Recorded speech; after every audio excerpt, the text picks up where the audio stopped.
말씀 선포하겠습니다.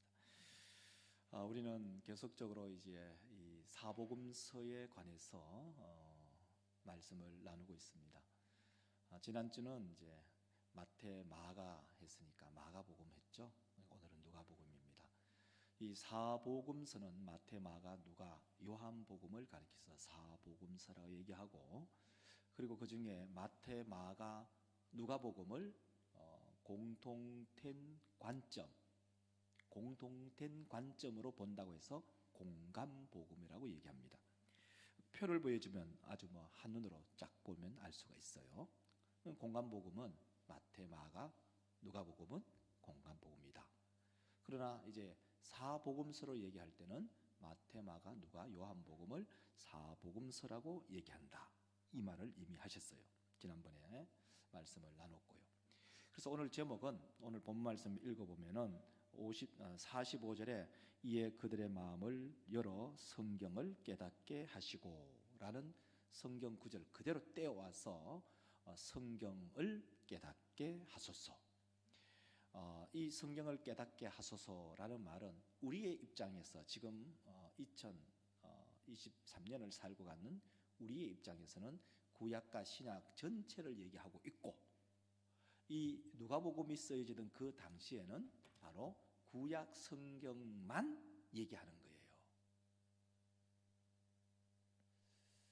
그래서 구약 성경의 구조는 제가 여러 번 말씀을 드렸어요. 구약 성경의 구조는 우리는 모세오경, 그 다음에 역사서, 시가서, 선지서 이렇게 네 권으로 나누지만 유대인들의 입장에서는 네 권으로 나눈 것이 아니고 토라, 율법서, 그 다음에 두 번째는 케투빔이라고 해서 선지서, 세 번째는 성문서, 그 다음에 성문서는 이제 두 번째가 첫 번째가 토라라고 하고, 두 번째는 네비임, 선지자, 선지서, 세 번째는 성문서라고 해서 이제 케투빔이라고 이렇게 얘기해요. 그게 어디 있냐면 오늘 본문 속에 있잖아요. 44절 한번 여러분 읽어보실래요? 44절 한번 읽겠습니다. 자, 44절 여러분 성경을 한번 읽으세요. 자, 같이 합독합니다. 또 이르시되 내가 너희와 함께 있을 때에 너희에게 말한 바 곧 모세의 율법과 선지자의 글과 시편의 나를 가리켜 기록된 모든 것이 이루어져야 하리라 한 말씀이 이것이라 하시고. 자, 이것을 가리켜서 뭐라 하냐면 45절에 보면 이에 그들의 마음을 열어 성경을 깨닫게 하시고. 이 성경이 뭐냐? 바로 앞에 있는, 보십시오, 모세의 율법, 두 번째 선지자들의 글, 세 번째 시편. 이것이 유대인들이 가지고 있는 구약 성경 타낙을 말하는 것이다, 이런 말이에요. 근데 그것이 우리 현대 2023년을 살아가고 있는 우리에게는 그 성경이 확장된 거죠. 구약뿐만 아니라 신약 전체를 말한다, 이걸 전제하고 얘기를 하는 거예요. 자, 누가복음은 누가 기록했겠어요? 누가가 기록했죠. 근데 누가는 성경을 몇 권 기록했을까요? 누가는 성경을 2권을 기록했어요. 그걸 어떻게 하느냐? 누가가 쓴 편지를 받아본 사람이 있어요. 그 사람이 누구냐? 데오빌로 각하. 누가복음 1장 3절을 한번 읽어볼까요? 다 같이 읽겠습니다. 빨간 글씨 여러분 읽으시기 바랍니다. 그 모든 일을 근본부터 자세히 미루어 살핀 나도 차례대로서 보내는 것이 좋은 줄 알았노니. 사도행전 1장 1절을 보면, 자, 여러분 읽으시기 바랍니다. 시작. 무릇 예수께서 행하시며 가르치기를 시작하심부터. 여러분 이해하시죠? 누가복음 1장 3절에 이 편지, 누가복음을 읽는, 누가복음을 받는 첫 번째 독자가 누구냐? 바로 누구죠? 그렇죠, 데오빌로 각하요.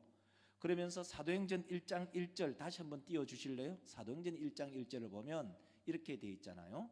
자, 사도행전 1장 1절을 보면 데오빌로요, 내가 먼저 쓴 글에는, 먼저 쓴 글이 뭐겠어요? 그렇죠. 눈치라도 있어야 돼, 그죠?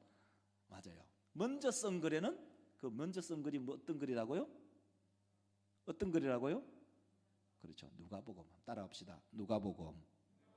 그러니까 이 누가는 누가복음을 쓰고 데오빌로 각하에게 먼저 보내고 그 다음에 또 쓴 게 있어요. 그게 바로 사도행전이란 말입니다. 그래서 신대원에 가면은 교과목을 공부하는 것 중에 누가행전이라는 교과가 있어요. 누가복음과 사도행전을 합쳐서 누가행전이라는 그 커리큘럼에 교과목이 있어요. 누가복음과 사도행전이 붙어 있다는 것을 알 수가 있죠. 그런데 여러분이 평소에 성경을 읽으면 그걸 생각하지 않아요. 어떻게 보면은 누가복음을 읽고 바로 이어서 읽어야 될 책이 사도행전이란 말이에요. 우리가 말하는 디모데전서, 디모데후서, 데살로전서, 데살로후서, 베드로전서, 베드로후서, 고린도전서, 고린도후서처럼 그러한 이 연결되어 있는데 성경 구조상 이것을 복음서를 앞으로 이렇게 몰아놓다 보니까 마태, 마가, 누가, 요한을 앞에 두고 사도행전을 그 뒤에 놓으니까 마치 별개의 문제처럼, 별개의 책처럼 우리가 느껴지는 거예요. 그래서 성경을 읽을 때 언젠가는 한 번은 여러분 사복음서를 다 읽고 난 다음에는 이 누가복음과 사도행전을 연결선상에서 읽는 것도 성경을 읽는 하나의 방법이다, 이런 말입니다. 자, 이제 첫 번째로 누가는 누구고, 누가가 왜 이 누가복음을 기록했느냐 이거예요. 누가복음을 기록한 사람이 누구라고요? 따라합시다. 누가. 그러면 누가는 누구냐? 당신은 누구냐? 누가는 누구냐?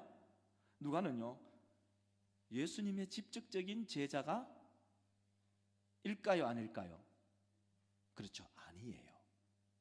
누가는 예수님이 부른 12명의 제자의 명단에 없죠. 그럼 누가는 어떻게 예수님의 행적을 알 수 있었을까? 그것은 크게 두 가지죠. 그 첫째는 사도 바울에게 들은 거예요. 사도 바울에게 예수님의 그 행적을 듣고 사도 바울과 함께 선교 여행을 하면서 그 많은 같이 동역하는 시간에 들었고, 그것보다도 더 앞서서는 베드로에게 들은 거예요. 그러니까 이 누가는 예수님의 직계 제자가 아니고 이 사람도 자기가 들은 것을 자세히 미루어서 조사해서 누가복음을 쓰고, 그 누가복음을 쓰고 난 다음에 좀 더 부족한 것이 있다 싶어서 사도행전을 첨부해서 썼다, 이런 말이에요. 자, 그러면 누가는 어떤 사람이냐? 누가는 의사였어요.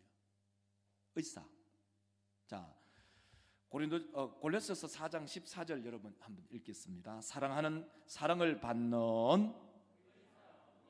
또 데마가 너희에게 무난하니라. 누가가 직업이 뭐라고요? 의사였어요.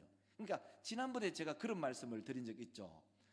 교회를 섬김에 있어서 각자 자기의 직업이 있어요. 우리 공동체는 다양한 직업을 가지고 있어요. 공무원도 있고, 사업하시는 분도 있고, 농사 짓는 분도 있고, 또 직장 다니시는 분도 있고, 그러니까 다양한 직종을 가지고 있는데 그 직종을 따라서 여러분 잘 아세요. 여러분은 모르는지 몰라도 목사가 보는 눈에는요, 그 직종을 따라서 교회를 섬기는 성향이 굉장히 많아요.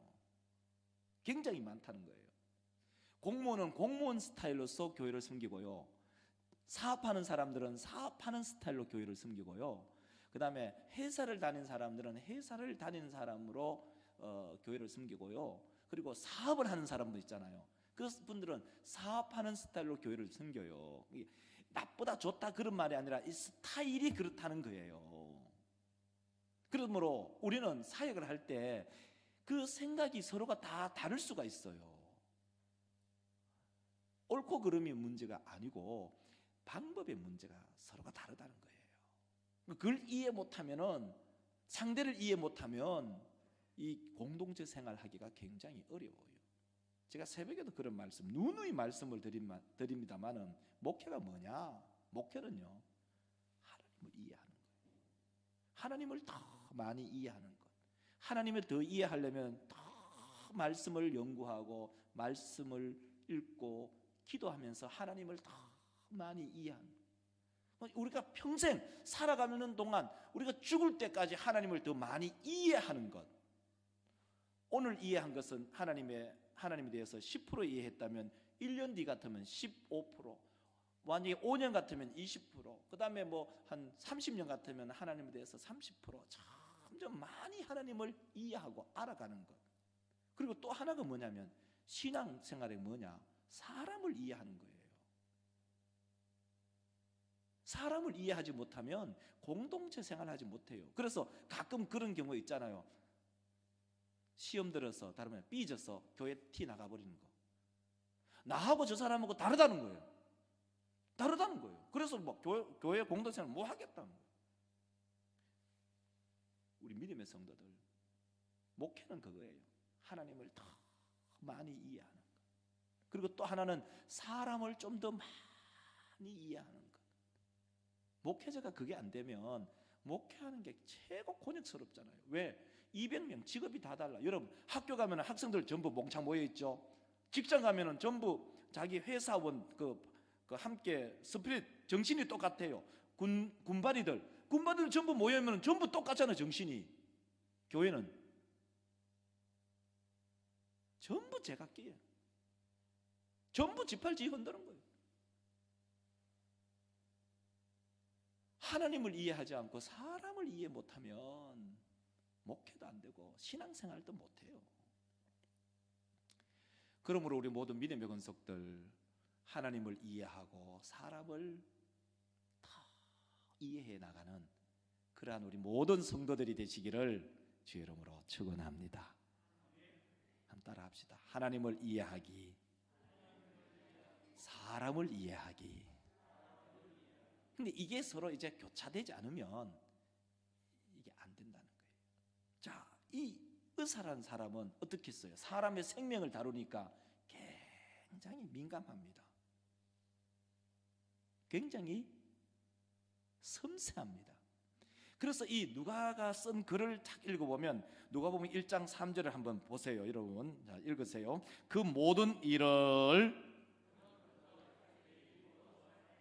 나도 데오빌로 각하에게 차례대로 써 보내는 것이 좋은 줄 알았노니 라고 얘기하는데 그 빨간 글씨에 보면 그렇게 말하죠. 근원부터, 근원이 뭐예요? 처음부터잖아요.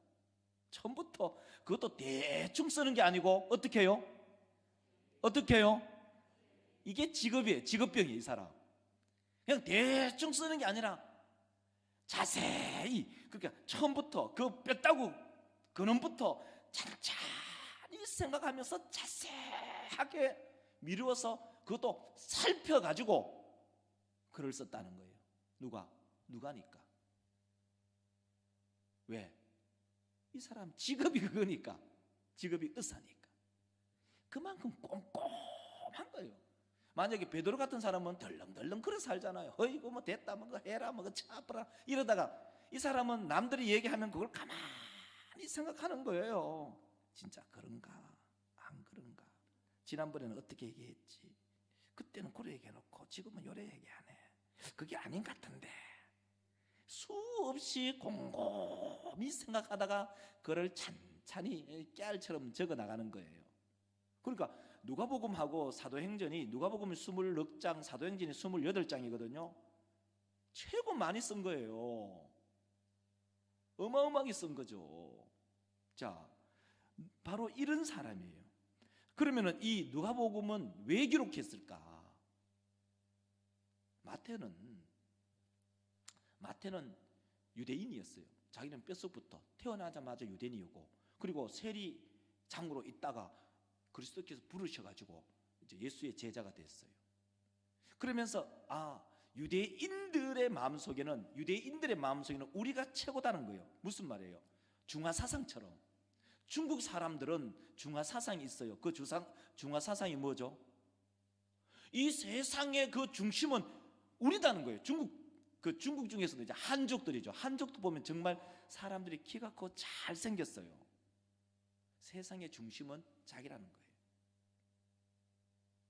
그와 마찬가지로 마태복음을 쓸 때 유대인들은 우리는 다윗의 자손이고 아브라함의 자손이고 나머지는 지옥에 들어가고 지옥의 땔감으로 이방인들은 사용되어야 한다고 그렇게 생각했던 사람들이었어요. 그런데 누가는 마태복음과는 정반대로 가난한 사람들을 위해서, 이방인들을 위해서, 그리고 그 가난한 사람들도 실질적으로 정말 물질적으로 가난한 사람들을 위해서 이 글을 쓴 거예요. 그래서 한 예를 든다면 마태복음 5장 3절을 예를 들죠. 자, 여러분 읽으시기 바랍니다. 시작. 복이 있나니 천국이 그들의 것이며. 자, 누가복음 6장 20절 읽겠습니다. 너희, 누가복음 6장 20절 어디 있어요? 전체 다 풀네임을 했구나. 자, 너희 복이 있나니 하나님의 나라가 너희 것이며. 자, 마태복음 5장 3절로 다시 내려가십시오. 자, 여러분 차이점을 알아야 돼요. 마태복음 5장 3절. 자, 여기 뭐라고 돼 있죠? 자, 누가복음은 어떻게 돼 있죠? 자, 왜 그렇게 썼을까요? 왜 그렇게 썼을까? 자, 그걸 설명하면 이래요. 유대인들은 마음이 부요해요. 마음이 부요하다는 말은 아까 말씀했듯이 우리는 아브라함의 자손이다. 마음으로 뻐기는 거예요. 우리는 다윗의 자손이다. 마음으로 뻐겨요. 근데 그 사람들이 마음이, 다른 좀 부정적으로 말하면 마음이 교만한 거예요. 우리로 말한다면 우리 아버지가 목사고 우리 아버지가 장로고 우리 아버지가 권사인데 우리 집에 몇 대 믿었는데 심령이 안 가난해요. 그러면 처음 나온 사람들은 심령이 그 사람은 심령이 가난해요. 우리 아버지 뭐 목사도 아니고 우리 아버지가 장로도 아니고 우리는 뭐 몇 대 믿지도 않았고 오늘 내가 처음 교회 나왔는데 그 사람이 거기에 심령이 자동으로 가난하거든요. 다른 말로 하면 유대인들은 교만한 거예요. 그래서 마태가 하는 말이 심령이 가난해야 복 있는 사람인데 그 복 있는 사람이 천국에 들어간다. 저희 아버지도 저희 어른도 한교회를 섬겼던 장로님, 저희 형님도 목사고 우리 누님들도 다 권사고 어느 곳곳에 가도 다. 그래 어디 가서도 저는 참시 형님 덕을 많이 봐요. 어디 가서 금경철 목사님 동생이라는 선배들이 다 알아보고 여기 금 목사님 동생이라 하면요 더 이상 뭐 토를 안 달아요. 그만큼 많은 은택을 입었어요. 그러다 보면 뭐가 돼요? 사람이 심령이 안 가난해져요. 그래서 누가복음을 한번 읽어보시면 누가복음 한번 봅시다. 자, 누가복음 다시 오면은 그 차이점이 있다는 거예요. 누가복음 6장 20절을 보세요. 누가복음 6장 20절. 그 앞에 건 사실 떼내고 뒤에 너희 복이 있나니 하나님의 나라가 너희 것이다. 가난한 사람들은요 저절로 가난해요. 여기 가난한 것은 심령이 가난하다고 앞에 거 없잖아요. 가난한 사람, 이 사람들은 가난한 거예요. 이 사람들을 위로할 길이 뭐가 있어요? 부자가 아니에요. 가난해, 괜찮아. 그러나 그 가난한 것을 핸디캡을 가지고 있기 때문에 예수를 하나님의 아들로 받아들인 사람, 그 사람이 복이 있다는 거예요. 깨달아지시면은 아멘. 그러므로 우리 믿음의 성도들, 집안의 배경이 좋은 사람들은 심령이 가난해야 돼. 심령이 가난해야 돼. 안 그러면 어떻게 되죠? 교만해. 심령이 교만하단 말이에요. 집안 대대로 뭐 3대, 4대, 5대, 6대의 믿음의 집안을 잇는 사람들은요 그게 뻐기는 거예요. 근데 당대에 예수 딱 믿었다. 뭐 내놓을 건데기가 없는 거예요. 그러니까 자연스럽게 가난해질 수밖에 없는 게 심령이. 그래서 마태가 하는 말이 심령이 교만하지 말고 심령이 가난한 사람이 복있다. 우리 모두가 좋은 집안 주시고 좋은 가문 주신 건 얼마나 영광스럽고 좋습니까? 그러나 그것으로 교만하는 것이나 그것으로 마음이 높아지지 말고 겸손하게 주의 교회를 섬겨나가는 목사도 되고 우리 모든 믿음의 권속들이 되시기를 주의 이름으로 축원합니다.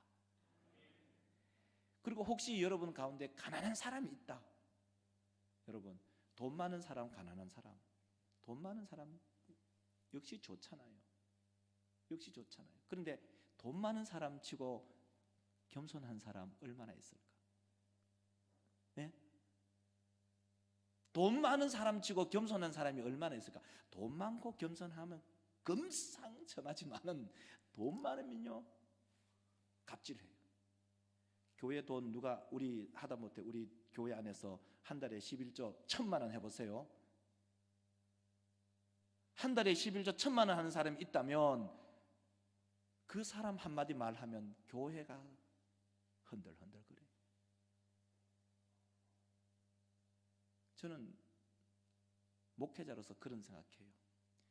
교회는 개미 군단이 좋다. 개미 군단이 뭐냐? 30만 원 11조하고 50만 원 11조하고 100만 원 11조하고 별반 차이가 없으면요 모두가 똑같아. 우리 가운데 만약에 의사, 오늘 누가 같은 의사 한 분이 계셔가지고 한 달 월급 1,000만 원 받는데 한 달에 인컴 수입이 1억이 되는데 1,000만 원 11조 한다. 그러면 그 사람 눈치 본다고 교회가 콩가루 집안이 되는 거예요. 우리 모든 믿음의 성도들 가난하면 겸손해져요. 이건 자동이야, 오토매틱이야. 우리 모든 믿음의 권속들의 마음속에 좋은 집안이거든 심령이 가난해지시고 혹시 물질적으로 가난해지면 하나님의 나라가 우리의 그 심을 기억하며 부요한 삶을 사시기를 주의 이름으로 축원합니다. 자, 이제 크게 두 번째로 누가복음의 특징이 무엇인가? 누가복음의 특징은요, 첫째는 이 누가복음은요 찬양의 책이에요. 두 번째 특징은요 기도의 책이에요. 그러니까 이 누가복음은 처음부터 끝에까지 뭐가 있냐면은 이 수미상가법 인크루지오를 형성하고 있는 게 뭐냐면은 앞에는 찬양, 끝대기도 찬양. 그래서 찬양의 책이에요. 성경을 한번 볼까요? 누가복음 1장 46절 자 읽으시기 바랍니다. 마리아가 이르되 내 영혼이 누가복음 24장 그러니까 마지막 장이죠. 그들이 그에게 경배하고 큰 기쁨으로 예루살렘에 돌아가 늘 성전에서 하나님을 하니라. 그렇죠. 누가복음 1장하고 마지막 24장하고 다 찬송으로부터 시작해서 찬송으로 끝나는 거예요. 이 누가복음의 독특한 특징이죠. 그러니까 누가복음은 어떤 책이냐? 찬송의 책, 찬송의 책. 그 다음에 어떤 책이라고 얘기했죠? 기도의 책. 자, 누가복음은 특히 찬송의 책일 뿐만 아니라 기도의 책인데 기도의 책을 한번 살펴보세요. 누가복음 1장 10절을 여러분 읽겠습니다. 모든 백성은 그 분향하는 시간에 밖에서 누가복음 22장 46절 이르시되 어찌하여 자느냐 시험에 들지 않게 일어나 하시니라. 누가복음 1장의 기도에 요한의 아빠 사가랴가 성전 안에서 기도하고 또 뿐만 아니라 백성들도 기도하고 그리고 이 예수께의 기도로 마지막 장식을 하고 있는 거예요. 근데 그 중에서도 예수님의 기도가 이 누가복음에는 무려 7번 나와요. 한번 읽어보실래요? 읽어보면 쫙 알게 돼요. 뭐 여러분에게 설명을 안 해도 여러분이 성경에 훤하니까. 자, 누가복음 3장 21절 여러분 읽겠습니다. 백성이 다 세례를 받을새 예수도 세례를 받으시고 하늘이 열리며, 누가복음 5장 16절 예수는 물러가사 한적한 곳에서, 누가복음 6장 12절 이때에 예수께서 산으로 가사 밤이 새도록 하나님께, 9장 18절 예수께서 따로 제자들이 주와 함께 있더니, 9장 29절 기도하실 때에 용모가 변화되고 그 옷이 휘어져 광채가 나더라. 9장 기도하실 때, 이거 빨간 거 해야 되는데, 자 9장 29절 기도하실 때에, 자 시작. 앞에 9장 29절 9장 29절 안 됐나요? 자 기도하실 때 읽겠습니다. 시작. 그건 나머지는 제가 읽어야 돼요. 예. 자, 기도하실 때에 용모가 변화되고 그 옷이 휘어져 광채가 나더라. 22장 41절 그들을 떠나 돌 던질 만큼 가서 무릎을 꿇고, 23장 46절 예수께서 큰 소리로 불러 이르시되 하고 이 말씀을 하신 후 숨지시니라. 누가복음의 기도, 사가랴의 기도뿐만 아니라 백성들의 기도, 예수님의 기도, 그 중간에 예수님의 기도가 집중적으로 기록되어 있어요. 그리고 누가복음에 가도 누가복음 첫 번째부터 시작해서 기도해서 성령이 그들에게 임한 것을 알 수가 있죠. 자, 그러면 우리 믿음의 성도들, 자, 찬송하는 장소가 어디고 기도하는 장소가 어디냐? 기도가 있는 곳, 찬송이 있는 곳이 어딜까요? 성전이에요, 성전. 기도가 있는 곳, 찬송이 있는 곳이 어디냐? 성전이에요. 자, 누가복음 1장 9절을 읽겠습니다. 제사장의 전례를 따라 제비를 뽑아 주의 분향하고 모든 백성은 그 분향하는 시간에 밖에서 기도하더니. 누가복음 24장 오늘 본문 최고 마지막이죠. 자, 늘 다시 읽겠습니다. 늘 하나님을 찬송하니라. 이런 결론에 도달해요. 찬송이 있고 기도가 있는 곳이 어디냐? 성전. 반대로 기도도 없고 찬송이 없으면 그것은 성전이 아니다는 거예요. 기도가 있고 찬송이 있고 찬송이 있고 기도가 있는 것은 항상 그것은 성전이에요. 자, 그러면 우리 성도들에게 질문하죠. 고린도전서에 보면 너희 몸이 성전이라고 얘기했잖아요. 우리 몸이 성전이에요. 그러면 성전에 뭐가 있어야죠? 기도와, 그렇죠. 그러면 질문하죠. 그러면 여러분의 마음속에 기도와 찬송이 있느냐? 그럼 여러분 자신이 아는 거예요. 내 마음속에 기도와 찬송이 끊이지 않는다. 내 몸이 성전이구나. 기도도 없고 찬송도 없다. 교회 나와 있지만 내 몸은 성전이 아니라는 말입니다. 교회 안에도 마찬가지입니다. 이 교회라는 장소가, 물론 이것은 신학적으로 교회는 예수 그리스도를 고백한 성도들의 모임이 교회죠. 자, 이제 교회당을 얘기하는 거예요. 이 교회당 안에 찬송과 기도가 있으면 그것은 성전이에요. 교회당 안에 찬송과 기도가 없으면 그렇죠, 성전이 아니란 말이에요.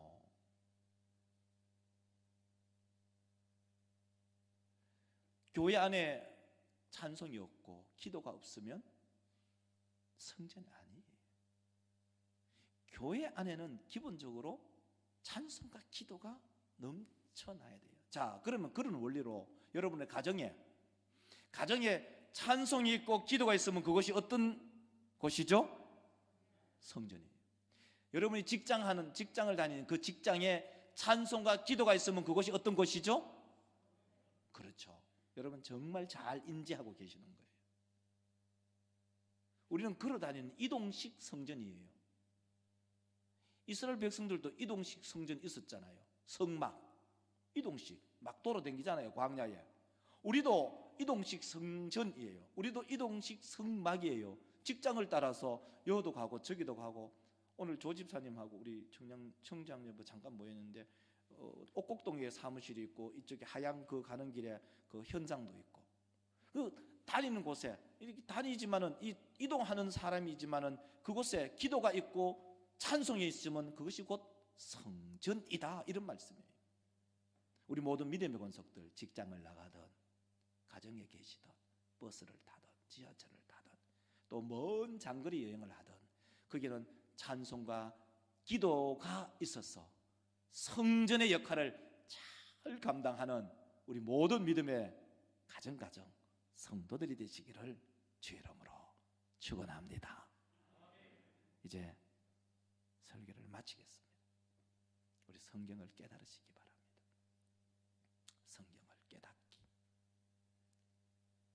자, 이제 성경을 깨달으면서 누가는 누구이고 누가는 왜 누가복음을 기록했는가? 누가는 의사인데 이 사람이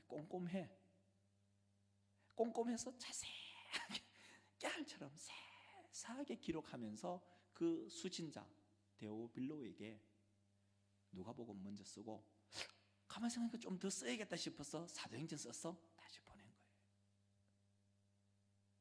왜? 복음은 유대인들에게만 복음이 아니고 가난한 사람들에게도 복음이다.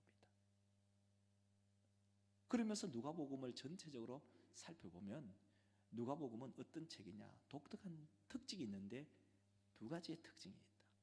그 특징이 뭐냐? 첫 번째는 찬송의 책이다. 두 번째는 기도의 책이다. 그러면 찬송과 기도가 있는 그곳이 어디냐? 성전이다. 찬송과 기도가 없는 교회, 그 교회가 성전이라고 말할 수가 없어요. 우리의 마음속에 목사고 장로고 이게 직분을 가져서 뭔가 애엠하고 있는데 그곳에 기도도 없고 찬송도 없고 기도도 없으면 그것은 껍데기는 가지고 있는지 몰라도 실질적으로는 아무것도 아닌 거기는 성전이 아니라는 거예요. 깨달아지시면 아멘. 그렇죠. 그러므로 우리 모두가 목사도 끊임없이 하나님을 이해하고 성도들을 이해하고 끊임없이 찬송의 삶과 기도의 삶을 살면서 성전을 세워 나가는 거죠. 그게 안 되면 성전의 기능을 상실해 버립니다. 끊임없이 목사도 성경을 개인적으로 읽어요. 맥체인 성경표를 두고 앱에다 읽으면은 점 찍어가면서 끊임없이 성경을 읽어야, 그리고 읽다 보면요 거기에 깨달아지는 말씀이 있어요. 그럼 깨달아진 말씀이 있으면 네이버 달력에 매일 며칠에 메모장을 기록해 놓고 그 다음에 설교로 그것을 변환시키죠. 우리 모든 믿음의 권속들, 성경을 깨닫는 우리 모든 복된 성도들이 되시기를 주의 이름으로 축복합니다. 기도합시다. 걸어가신 하나님, 복스럽고 사랑스러운 우리 성도들에게 하나님께서 복을 주시고 오늘 말씀을 통해서 성경을 더 많이 깨닫고, 특별히 우리는 좀 협의적으로 누가복음 한 권을 짧은 시간에 설명을 했습니다. 하나님, 누가는 의사인데 아주 섬세한 사람입니다. 그래서 성경을 자세하게 살펴서 예수의 행적을 자세히 조사해서 데오빌로 카카에게 편지를 썼습니다. 편지를 쓰면서 처음 1장에도 찬송에, 그리고 22장에도 찬송을, 1장에도 기도의 모습을, 그리고 마지막에도 기도의 모습을 찬송과 기도가 있는 그 곳이 어떤 곳이냐? 그것이 곧 성전이다. 그것을 우리 가운데 잘 적용하면 내 심령에 찬송이 있고 기도가 있으면 성전의 기능을 잘 하는 것이고, 교회 안에 찬송도 없고 기도도 없고 교회는 편말을 붙여놓고 있는데 그것을 성전이라고 말할 수가 없다. 하나님, 그러므로 우리가 어느 곳에 있든지 이동식 성전임을 깨닫고 찬송과 기도와 찬송이 끊어지지 않는 하나님의 거룩한 성전의 역할을 잘 감당하는 우리 모든 믿음의 복된 성도들 되게 하옵소서. 거룩하신 예수님의 이름으로 기도드리옵나이다.